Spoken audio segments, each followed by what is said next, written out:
y'all, welcome back to another episode of Foreigner Footy Files. I'm Natalia Pinkney, and this is episode 18, New Year, No Fear.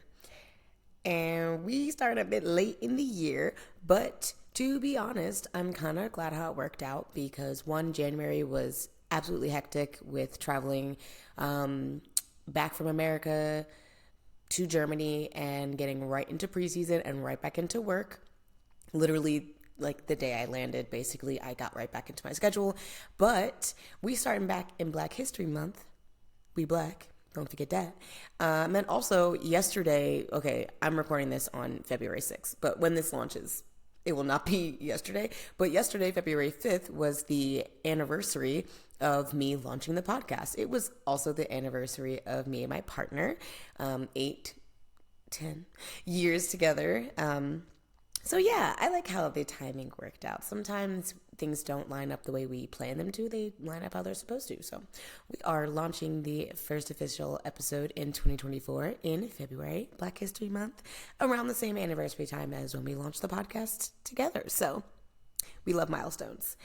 Anyway, we here and we ready. So this episode is going to be a bit different. Sorry, again, I am stepping outside the Australian folder. I promise we will eventually get to the end of that folder. Eventually, but every episode has its purpose, and this episode I'm going to take some comments and questions from fellow women ballers that I know, that I have met overseas, that I've had the pleasure of playing with personally, or that I hope to play with in the future, and that I feel have a really big voice and impact on women's football.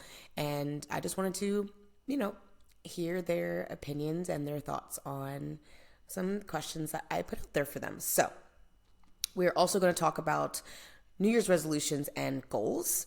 But before we get into that, as usual, a poem that is a piece from my path. This poem is titled, Can't Stop, Even at the Top. They say it's about what you give. If you want to earn what you want to get all those benefits you haven't seen yet. I mean, you're not a man, so how can you expect those perks?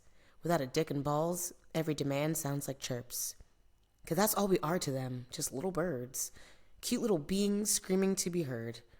With every step forward, we are still behind. Told to be grateful for the handful of crumbs.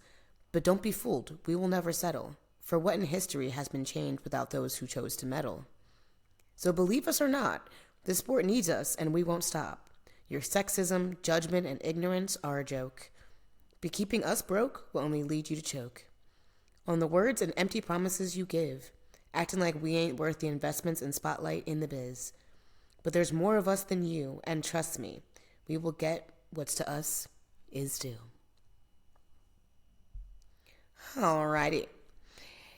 Let's get into it. And first of all, I want to thank all my listeners who have been loyal and listening from day one. I want to thank all the listeners who have joined in along the ride and our newer listeners and joining the journey and the stories that I am blessed enough to share, along with the colorful discourse that I'd like to hop into now and again when it comes to women's football and the politics and the bullshit, essentially.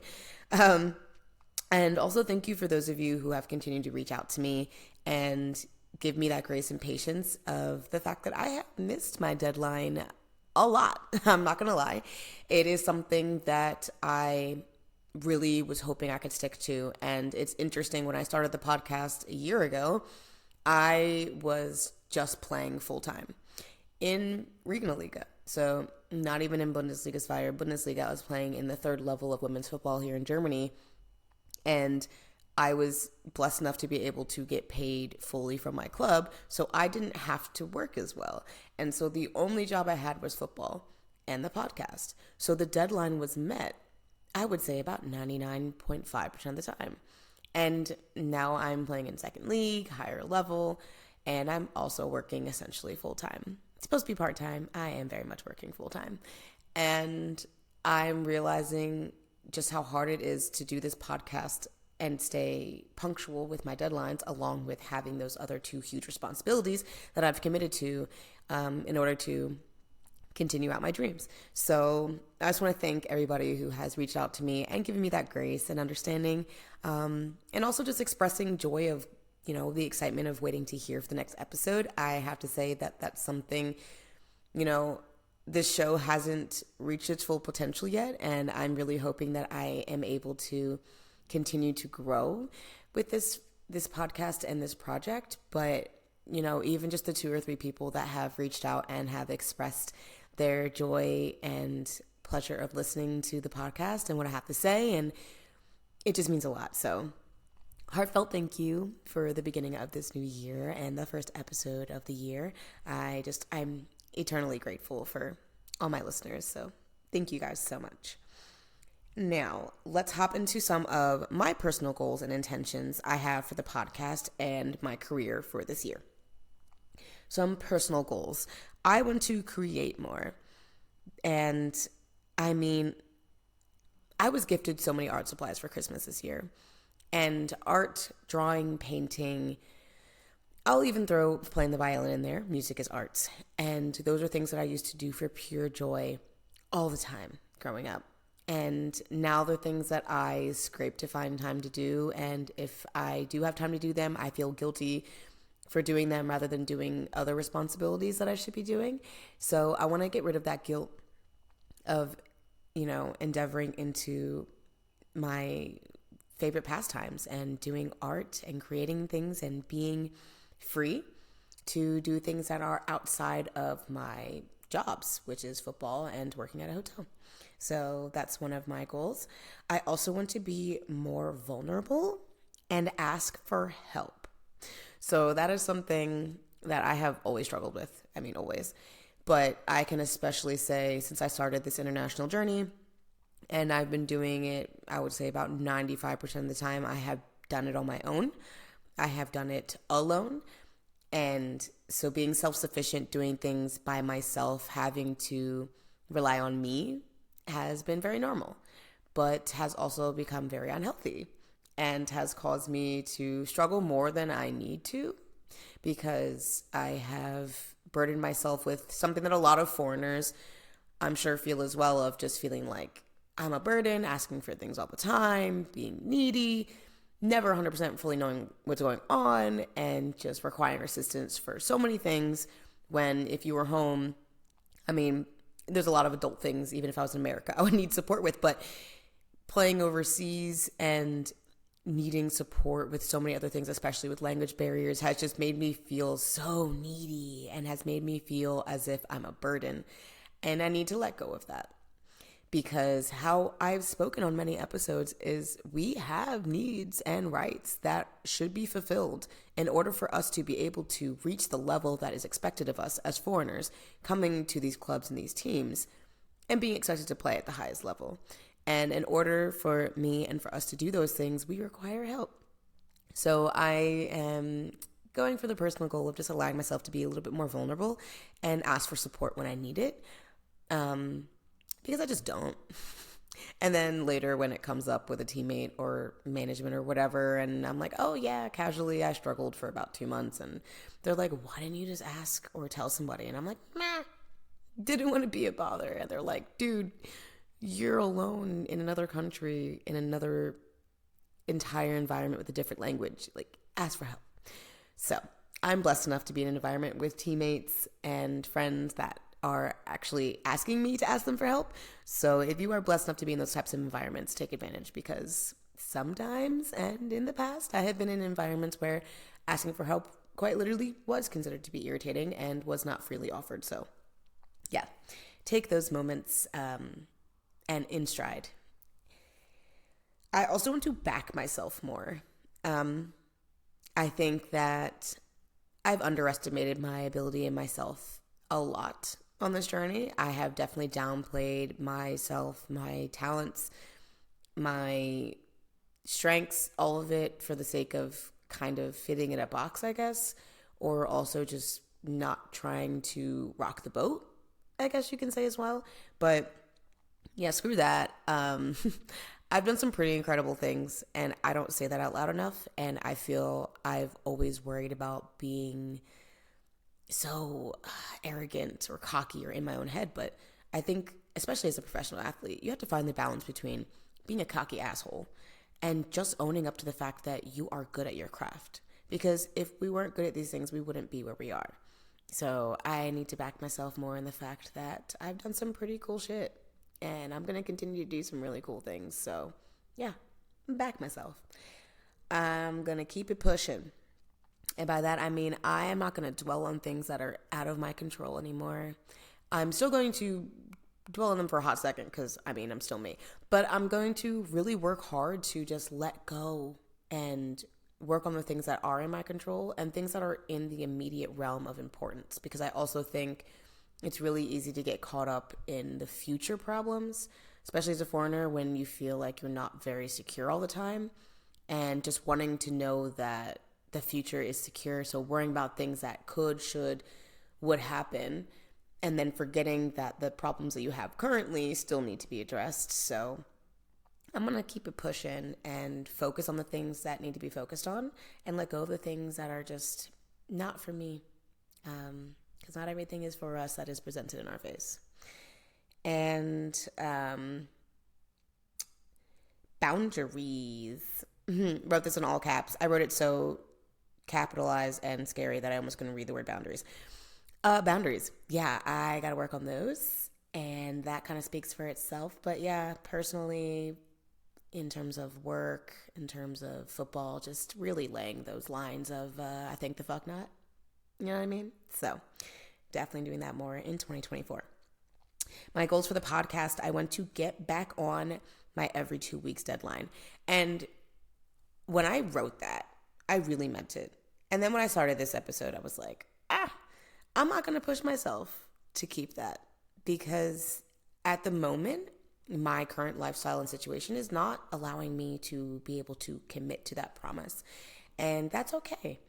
When my life moves in the direction that I know it's meant to, and when I get to the point where I know I'm meant to be, I'm going to have that time, and I'm going to have the ability to reach my 2-week goal and deadline. But until then, y'all gonna get this podcast when your girl's got time, because I started to lose the joy a bit, feeling so guilty for not reaching my goal all the time, and it made me feel like this was more of a burden and another work thing than a joy thing, which is what it's meant to be. So yeah, I'm gonna scratch that one, actually. Keeping up with all the socials, that one I am gonna commit to, because TikTok is lacking. Gotta get in that. And I actually have some really good ideas of some segments I want to put in there.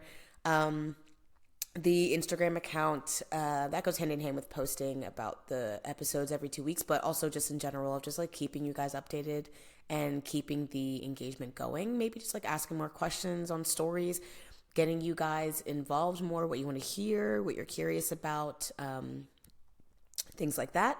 And yeah. What else we got here? Having guests on. So starting with that with today, but we're not going to have the guests on live. I'm just going to read their responses to the questions that I sent to them, and then we're going to do a follow-up episode with all of the women who respond to my questions with live interview, follow-up questions, and sessions. So already committed to that goal. And make more DIL content, dabble in other languages in episodes. So yeah, I really want to make more content in German, which is like makes me so anxious, because I don't really speak German a lot on my socials anyway. I do sometimes on Instagram and Snapchat, but there's stories that go away in 24 hours, not episodes of a podcast that are going to stay up forever.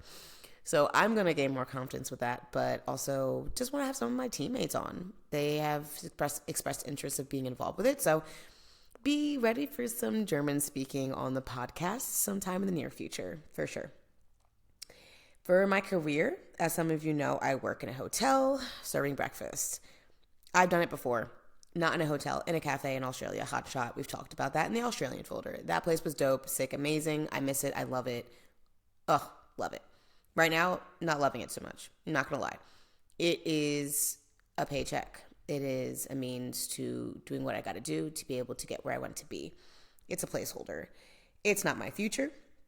But after a long call with my girls, Jeannie and Taylor, I realized that I need to step into my true career and potential career paths of the fields that I've worked so hard to become a part of with my master's degree and my bachelor's degree. And I know that my future is bright, and thanks to my besties, I know that I am now prepared to step into those roles, and I'm ready for the next challenge and really looking to expand myself.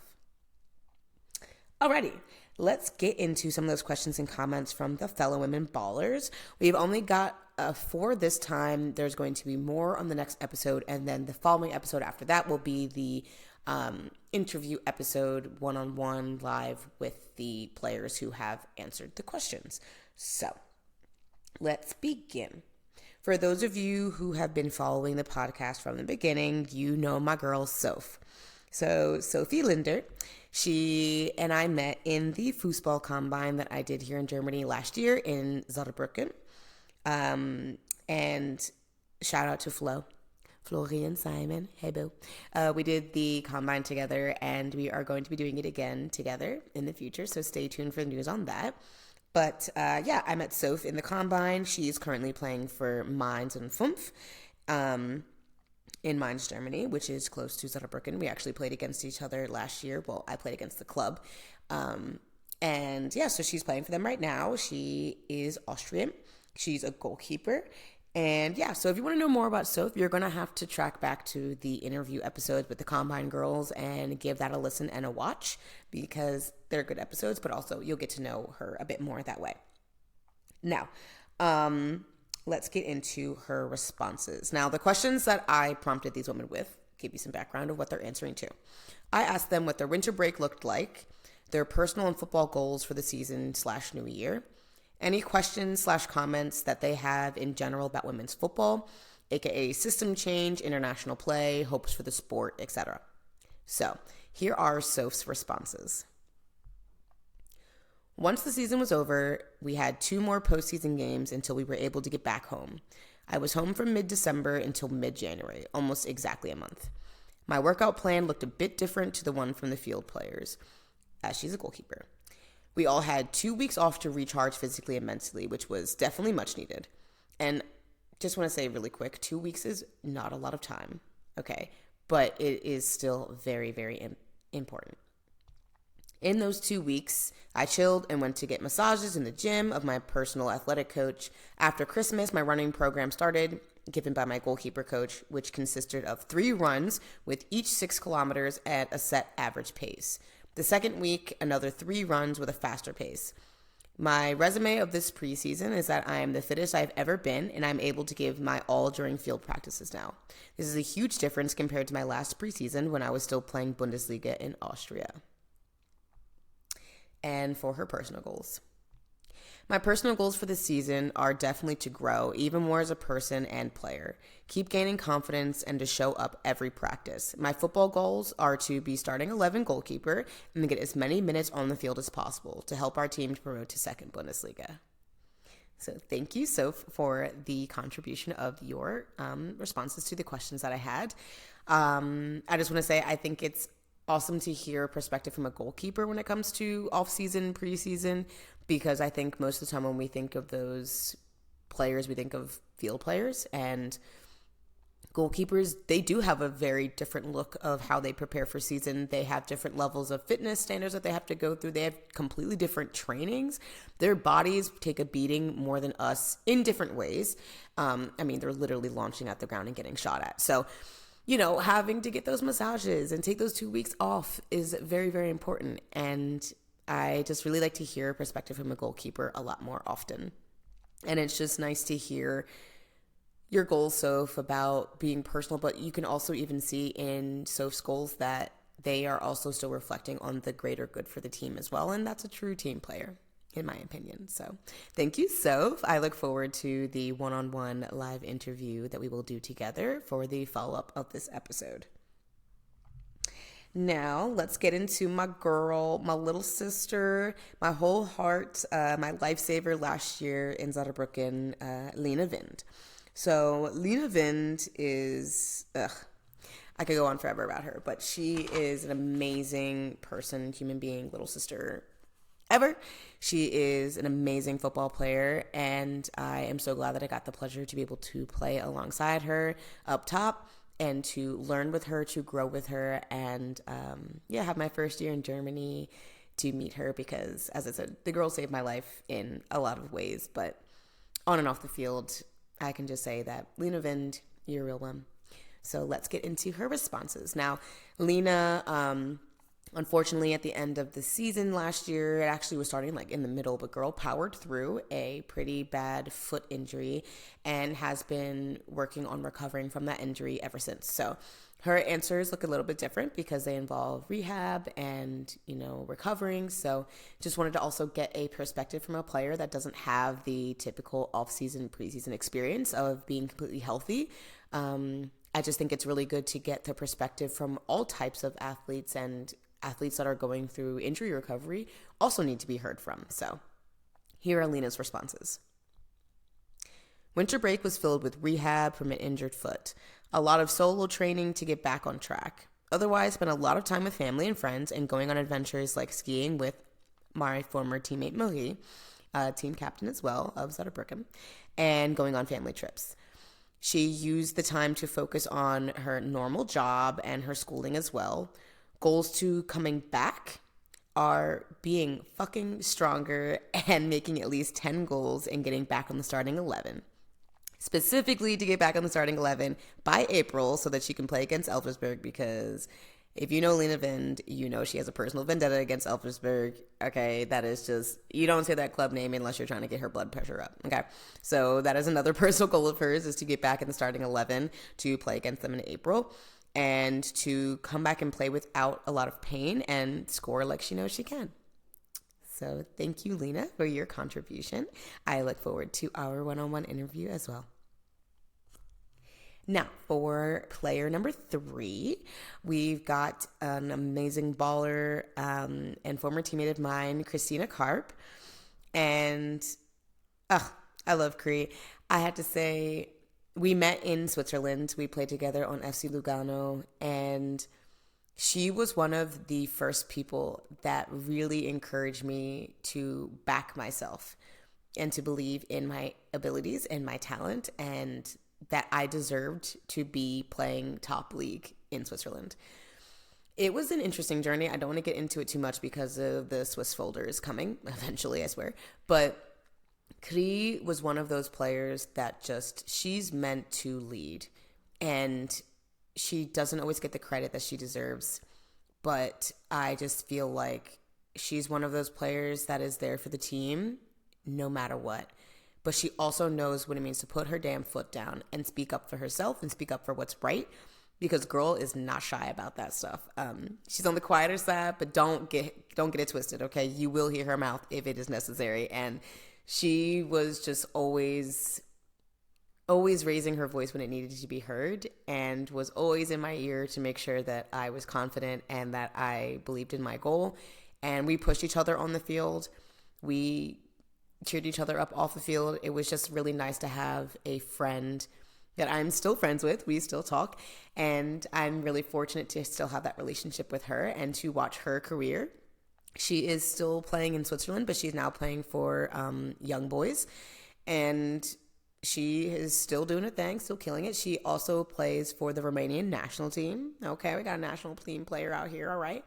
And she's badass. And I look forward to rocking the women's football world together. I know that there's a lot for us in store on the field and off the field. And yeah, this little interview question, comment, response is just the beginning. So this is not going to be the last that you hear from Cree on this podcast. So let's get into Cree's responses. So I'm going to, again, be speaking from the direct written response of Cree, so I'm reading as her voice. So basically, my winter vacation was super nice since I got a full month off. I had a very, very busy schedule from July to December, especially after FIFA adding all the Nations League games. I was burnt out in the end, even though my team tried to manage my load as much as possible. It was so much from everywhere. I think these international competitions were way too much with travel and everything. I had 2 weeks of full rest and then 2 weeks of training from the month of vacation, which were super hard. Men have even been complaining about the schedule with nations leagues. That is too much. But imagine for us, women, that we don't have all the conditions and the money to recover and have the basic needs. Plus is a way to abrupt the increase in load in the past 10 years for women. So no wonder we have so many ACL tears. So we were having a conversation between her having these responses, but that was something that I was really interested to hear about from someone who plays on a national team perspective of when we think about national team players, we're like, oh God, they play the top, they get all the accolades and they get all the spoiled treatment. It is sometimes harder for them. And I'm really glad that I got to hear Cri's perspective about it, because you don't think about the overload of you have literally extra games because you're going from your season games to your national team games, because when there's national team games, there's national team break. So players like me get that break. And maybe we do like a scrimmage or something, but we're not playing 2 or 3 games, in a week. So she continues to say, I hope that the leagues will somehow realize it's too much for us, but I feel like they don't care at all because we're women, and they still don't have enough studies about how high a rate of injuries can cause. And, guess why? Because we don't bring in as much money as the men. And the crazy thing is about us not bringing as much money in the men, and this is what we discussed, me and Cri, was that it's just a lack of investment in us. It's not because we can't bring in more money. It's that they just think that we can't. I don't know if it's just very deep-rooted sexism and ignorance, or if it's laziness, or if it's, I don't know what it is. But, we've seen from the World Cup that clearly people are interested in women's football, and it's just time to actually get it together and get the investments into us, because as Cri has said so far, we've got an upload of injuries in the last 10 years for women. We're expected to do the same amount of load as the men with maybe a third of the resources and a tenth of the funds. So yeah, just a lot of loading with a lot of high expectations with not a lot of investment back into us. Cri then goes on to say that, the thing is that what's happening right now is that the clubs have to deal with a lot of it, and I understand they're not happy about it.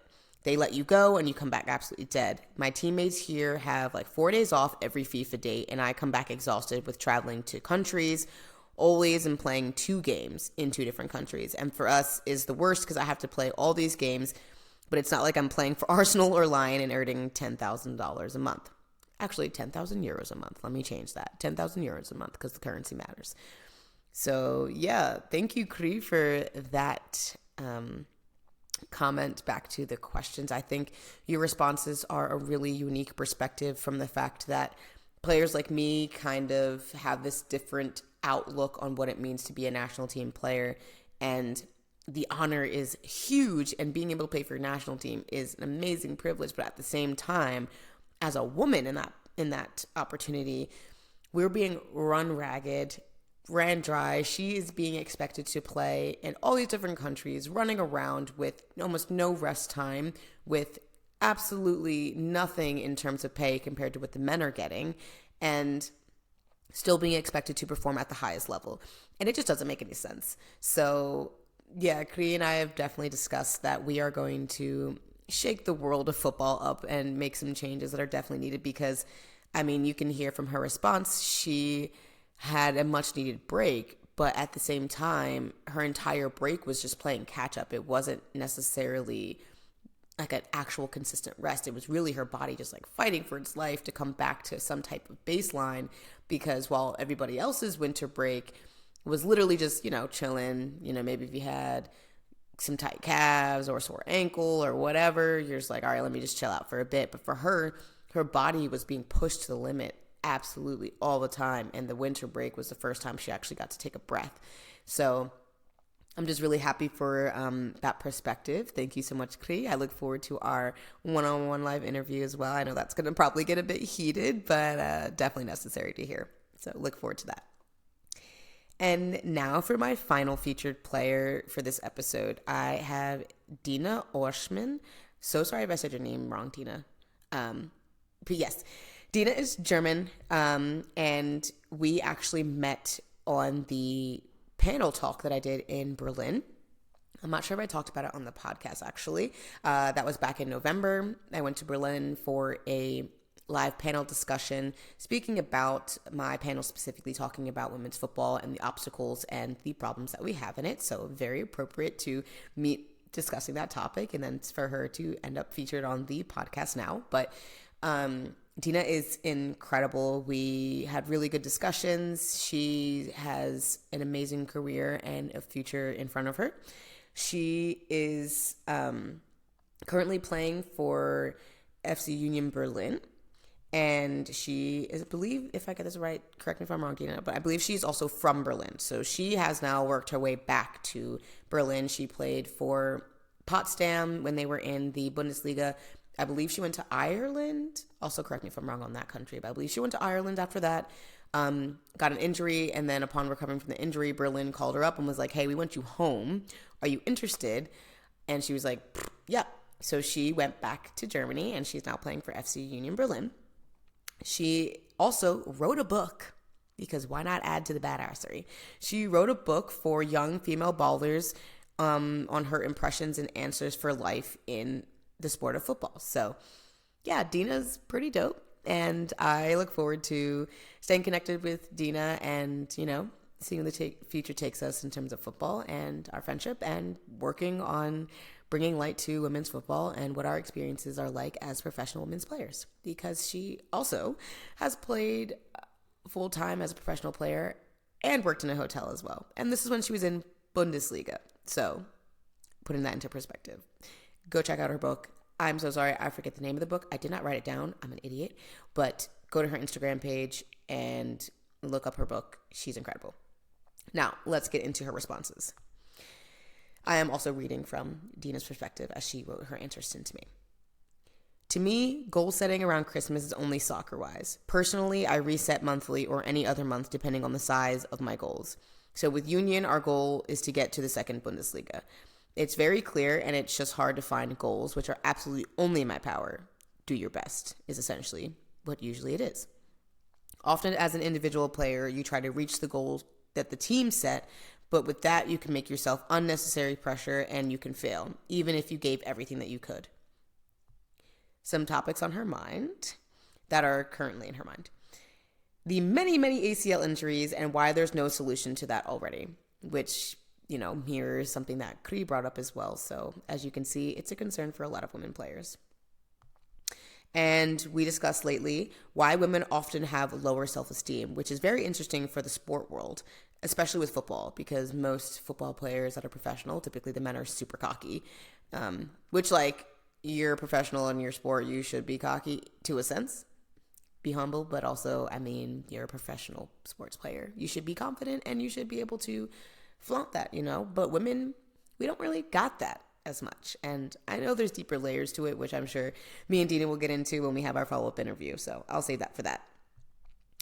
She then goes to say, then there starts probably a second women's league in the U.S. And she hopes to one day play in the U.S. for the experience, which I did hear about the leagues in the U.S. expanding and growing and adding levels. And so I personally, as an American, am invested in, you know, that process as well. And I'm keeping my ear to the ground about it because playing professionally in my home country would be amazing. So yes, very interesting topic for the follow-up episode as well. Here are some changes that she hopes to see in the game of women's football. The German Football League has missed a chance to invest way more in women's soccer than other countries did. So with that, clubs like HSV and Union, which are both based on the eastern side of Germany, who do invest in women's football, are or will show up in no time. And she's absolutely correct.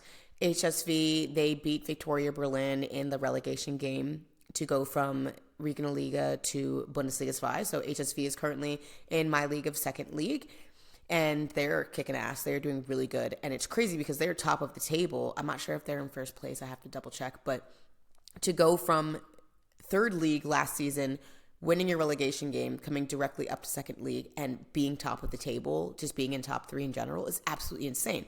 But it just goes to show the fact that the club, as soon as they started to invest in women's football, as soon as they started to take it seriously and really make the move to treat these women professionally, the results came with it because our talent isn't the problem.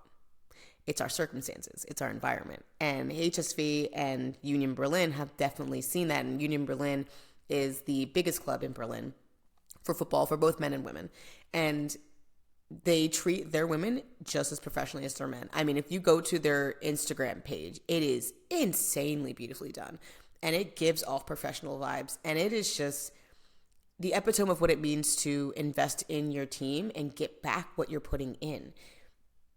This club has, I don't even want to say crack the code because it's not even like it's rocket science. They're just investing in these women who are committing to playing high level football, and they're getting the direct results from it. So I too look forward to seeing what comes of these clubs and hoping to see more clubs, mine included, investing way more in women's football and understanding and respecting the fact that we are professional players and it doesn't matter that we're women. But if you're going to expect us to be able to perform well enough to entertain, to be worth the investment, you have to invest in us first. And that is just basic business. I mean, you have to invest to get from it. And that is just, I learned that in high school in a class that I wasn't even paying any attention to. So, I really hope that clubs start to wake up a little bit. So thank you so much, Dina. I really look forward to our follow-up interview as well. I just feel like these talks are going to get really interesting, and I really appreciate just having a German woman footballer experience and perspective as well, because she's able to give the perspective of somebody who is native from here. And so I'm playing here as a foreigner, so I obviously have my own view of it. But for Dina, it is a direct, like, this is my home. And I want to play top level football, and the hoops that she's had to go through to be able to get where she is in a country where you have one of the biggest names of football leagues in the world, Bundesliga, and it's still a fight. So it's just really interesting to hear her perspective. So thank you so much, Dina. I look forward to speaking with you more and hearing about more of your thoughts in the follow-up episode. Alrighty. Thank you so much all to the women who have contributed responses to the episode today. It really means a lot. I am glad that I took the time to be patient with launching this episode so that I could get really good responses from these questions, because even though they weren't really in-depth questions, the responses that I've gotten were impeccable. And I really look forward to having the one-on-one live recorded interviews with these women, to also one, so you guys can hear them as well personally, but to, just get it out there, because our voices need to be heard. And I'm really blessed to have this diverse group of women that I'm involved with. And I'm excited for the answers that I'll get for the next episode as well, because I've got some Australians in there. I've got an American. I've got a couple of Americans, actually, a Canadian that I'm looking to hear back from. So stay tuned, guys. This year's version of the podcast is just going to continue to grow and break ground. So thank you so much, ladies. I look forward to speaking with you more in the future. All right, y'all. Now it's time for I Wish I Knew That. So I wish I knew more people deeper in the systems in charge. And I might have said that before, but after getting these responses from these women, it just really makes me feel, I just wish that I had more in to the leagues. I wish I had more connections in Bundesliga, in the Europa League, in the American League, in the WSL, in the A-League in Australia. Of the places that I've played, I just really wish that I had more connections and the ability to get inside of those systems and ask people directly to their faces the questions that we need answers to. Because if there's anything that we've seen growing in women's football over the years, is that we have gotten answers the more that we've made noise. And I just feel, because we're all fighting our own individual battles when it comes to women's football. You've got a national team player answering these questions. You've got, Austrian, German, Romanian, American. You've got all these different nationalities of people. Also, I want to say Lena is also German. I feel like I specified that before. I don't know if I did. I'm so sorry if I didn't. Just throw that back out there. Lena Wind is very much German as well. And I just want to clarify the distinction of Lena playing in Regional Liga and Dina playing top league and second league, of giving that perspective of the different levels of women's football in Germany. So yeah, just want to clarify that. Just a little backtrack. Anyway, I really do want to just get in these systems, man. I just feel like we are one or two big steps away from finally breaking down the barrier of nonsense because, as Dina said, there are clubs that are waking up and they're getting it and they're seeing the prosperous results of it. It's just time for more clubs to do the same thing and follow in suit. And I just want to be able to get inside these systems and inside these people's heads and respectfully give them a little bit more of a firsthand view on what it is like to be a professional women's football player and what it actually means to us when we are constantly screaming into the abyss, and how we have seen personally that people want to watch and care and are interested. But without the investment into us, it's impossible for us to put the output out there.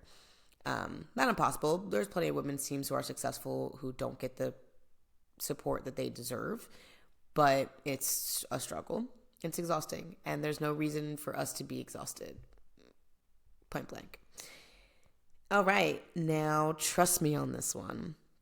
Trust me, unfortunately, no level of women's football is protected or properly cared for. So grow your football circle and stay educated and updated. Trust me on this one, guys. I have seen almost every level of football in my life now. Almost every level personally. I have played top leagues in some countries. I have played semi-pro in some countries. I have played club level in America. I played club level, I believe, overseas as well. Nope, just semi-pro and pro. But, I've coached as well. So being able to firsthand experience all of these different levels and just seeing that it does not matter how high up we go in the chain. I have met women who have struggled with pay, with care, with recovery, with treatment, with all of it at all levels. And unfortunately, we're going to have to keep fighting for it. But the one thing that I've learned over the years 100% is that the more that I've grown my football circle, the more I've educated myself in the leagues, on the moving parts, on the clubs, the coaches, the players, the systems, what's being voted on, what's being changed. The more I have opened up myself to expanding my professional football realm, the closer I'm getting to real answers and seeing real change. And I just suggest that more women do it, because I think if more of us become aware and break the glass and continue to grow our relationships with each other, because, if you want to get political, it's the same thing in society, right? Like, if we keep fighting each other, we're not going to realize the people that we should be fighting against, which I have to say, I don't think women's football is very confused on who the problem is. We know it's the clubs and the leagues, but I think that if we're able to find the balance between focusing on our personal careers and our personal battles while also banding together, I think that it'll be a really big game changer in the final steps that we're getting there to really making a difference in women's football. So trust me, y'all, keep growing your circle of women's football, stay connected with each other, check in on each other, support each other, and remember that it really is us against the world out here, and we getting there. We getting there, ladies. Alrighty. Thank you all for joining me for the very first episode of 2024 in Black History Month. We Black, okay? And so next episode, I also want to get back into some Black sports history facts. So along with the next set of questions being answered by more women's football players, you're also going to hear some more Black history sports facts from me, because we all about education on this podcast in every form that it comes in. And yeah, I just think people need to hear more about Black history facts that have to do with sports, because there's some incredible shit out there that even I haven't learned yet. So I'm going to educate myself along with educating y'all. So yeah, y'all know what to do. Like, rate, review. Hit me up in my DMs with any questions or comments, especially from today's episodes. If you want to know specifically more about a topic brought up by any of the women, or if you want to know more about these women specifically, please come to me. Do not stalk these people. Don't be weird. But I'm more than happy to pass along any questions that you guys may have. If there's anything that you want to hear me speak about specifically with any of these women one-on-one, let me know. I'm more than happy to take suggestions for some topics for next time. And yeah, follow the podcast on all the accounts, the Instagram, 400 Footy Files, the TikTok, 400 Footy Files, the email, 440files@gmail.com. What else is there? Pretty sure that's it. I might be forgetting something, but I'm pretty sure that's it. All right. So, join me in another 2 weeks, y'all, hopefully. And let's kick it together. Bye, y'all.